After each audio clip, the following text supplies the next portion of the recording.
Waan isna oolchu malee dhugaa maatiin kun baay'ee nagaddisiisanii maatiin kun jechuudha garmalee nagaddisiisanii waaqni garuu isna oolchu mucattii kana jechuudha gabiirot keessatti kan isheen duute jedhamaa jiru maatii immoo akkuma argitan dhugaa waaqa akkatti nama mararan nama gaddisiisanii egaa mucaan kun jireenya sanuu ishee quxisuu ishee xinnoodha argitanii ishee xinnoodha quxisuu ishee xinnoodha isheen hangafaallee jirti viidiyoo kana keessatti waluma fakkaatu baay'ee gara nama nyaatti xinnoodha umuriidhaan illee xinnoo fakkaatti suuraa shinnaa laaltan baay'ee hin jabaanne bar egaa ijoolleen amma maanni beektu garaan isaanii baay'ee aara tokkoffaan hiriyaa isaanii ilaalanii yeroo baratan faa ilaalu mana warra hiriyoota isaanii faa ilaalu kana yeroo ilaalanii mana ofii isaanii mana maatii isaanii kana faa ilaalu saboodamoon dhaga'u mitiire biyya arabaa kana deemamee jireenya akka jijjiiramu waanumtu akka jijjiiramu kanadha kan murteeffatan mucaan amma kana amma warri nuu dhaqi jedhanii waan ergan miti dhugaan siniin warri nuu dhaqedhanii hin oofanii ofirra xinnoodha galaalaamii fuuluma shiyyoo amma shengessu kun garuu ijoolleen amma waan hundumaa ilaaltee bakka jireenya akkasii kana nan jijjiiramanni keenya haa bareedu jireenyi keenya haa bareedu maatiin keenya haa bareedu jedhu anumarraa kaasee akkasii osoo naa danda'ame anu jechuudha na danda'amee jireenya warra koo maal warra koo bakka sirriitti moodernii tokko godheen jedha duratti garuu hin danda'amu chinnaa geessu hin danda'amu waanuma tokko si hin guutu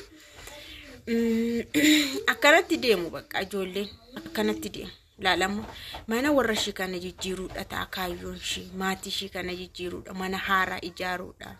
mana akka namni itti galu mana bilookeettiidhaan ijaarame mana mastaawoti mana balbala mastaawoti mana kana ijaaruudha kaayyoon shii yeroo manaa baatee garuu dhugaa waaqa baay'ee garaa nama nyaatti baay'ee nama gaddisiisa tokkummaa hin jiraatin feetuu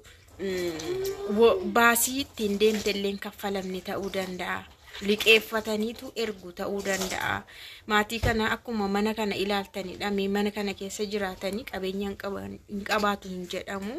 osoo qabeenya qabaatanillee mucaan kunillee hin deemtu garuu gaabbii bara namatti ta'a dhugaa waaqa rakkatanii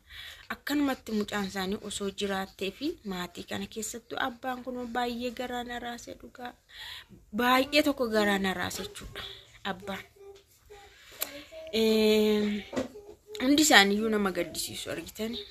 mucaa isaanii jechuudha bor nama taatee bareeddee guddattee jireenyi ishii jijjiiramee nuu dhufti jedhanii eeggatanii kun amma reenfa ishii eeggataniitu ganaa baay'ee siqaa nyaatu jechuudha amma reenfi ishii isaan bira ga'uttu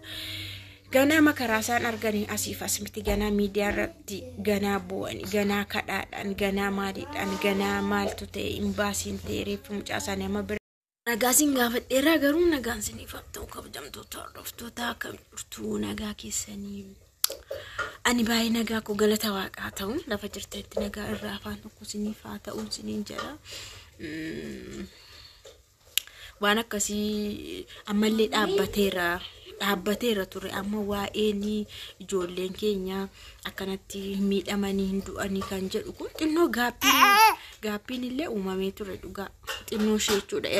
eenyuti erga qabbanneeti asii agaheeraan garuu hin beekan egaa akka kootti jechuudha akka kootti akka miidiyaarra ilaalaa turetti erga qabbanneeti asii nageenya ana garuu nageenya ta'e beeku gaasin dhaga'uu dandeessu jiraachuus danda'a dhaabbateera illee xinnoo ishii furmaata wayii furii wayii argateera ture amma garuu amma immoo deebi'e amma immoo nama gaddisiisa dhugaa waaqa waa'een du'a kanaa jechuudha waa'een shamarran keenya baay'ee tokko nama gaddisiisa Egaa waaqayyo sana jajjabeessu maal jennaan dhugaa baay'ee nama gaddisiisa dhugaa waaqatoo danda'ame biyya Arabaa kana dhiisanii garuu maal dhiisu amma immoo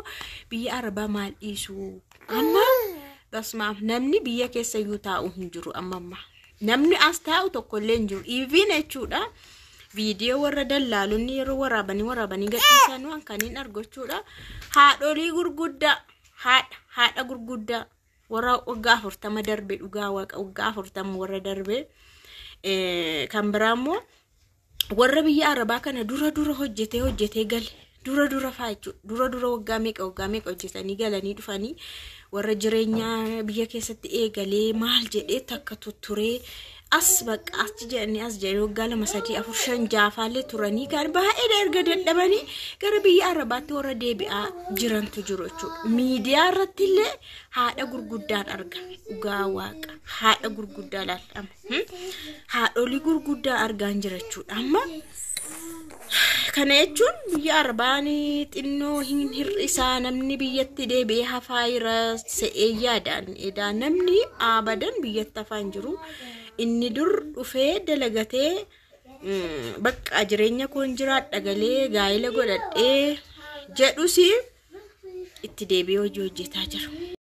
Amma kana TikTokii keessa faa yeroo deemu haadholii gurguddaan arga jechuudha. Haadha gurguddaa reef biyya Arabaa faa dhufanii TikTokii akka itti fayyadaman faa hin beekne tokkoon argaa jechuudha. Fakkeenyaaf haadha kana dhugaa dubbachuudhaaf waan isaan godhaa oolanii baay'ee waan nama qaansu waaqa jechuudha. Namni nama guddaa innaa ta'u akkana ta'u jechuun sheemiidha. Haadha isaan kun illee ilaalaa isaanillee nama guddaadha dhugaa isaanillee baay'ee tokko waan dhumaallee beeku garuu walumaa galatti akkam jirtan nagaa keessanii fayyaa keessanii nageenyaaf araarri waaqayyo isiniif haa baay'atu. Maatiiwwan koo kabajamtoota TikTokii koo jalatti argamtan baay'een isin jaaladha. Baay'een isin kabajaa fuuloo laayikii naa qootanii jirtu koomentii barreessanii jirtu naa galatooma. Jabaadhumaa jabduu ta'uu warra jettan obboleewwan ta'uu ijoolleewwan ta'uu leencawwan koo qeerras ijoollee Oromoodha ijoollee biddeen garbuutiin guddatte jabaadha jajjabduu wanti yaanis jabaachin jiraate teessanii jabaannee warra keenya gargaaru jabaannee ijoollee teenya guddisuu jabaannee qeerransa ijoollee Itoophiyaadha kan nama hin beekne malee kan nama beeku namatti makeessa nama jirtuu fi fayyaa keessan jira nagaa galata waaqayyo rabbitti naa tolu. Bullee barii arguuf jirraa jabaacha jirraa meenaa jirtu jiraatanii fayyaanaa taatanii akka nagaan biyya keessanittis galtan abdii. Biraammoo warra biyya Arabaa kana dura hojjetee gale dura faachu dura waggaa meeqa hojjetanii galanii dhufanii warra jireenya biyya keessatti eegalee maal jedhee takka tutturee as baqa as jedhanii waggaa 2 3 4 5 jaafaalee turanii kan baay'ee erga dadhabanii gara biyya Arabaatti warra deebi'aa jirantu jiru jechuudha. Miidiyaa irratti illee haadha gurguddaan argama dhugaa waaqa haadha gurguddaa laalama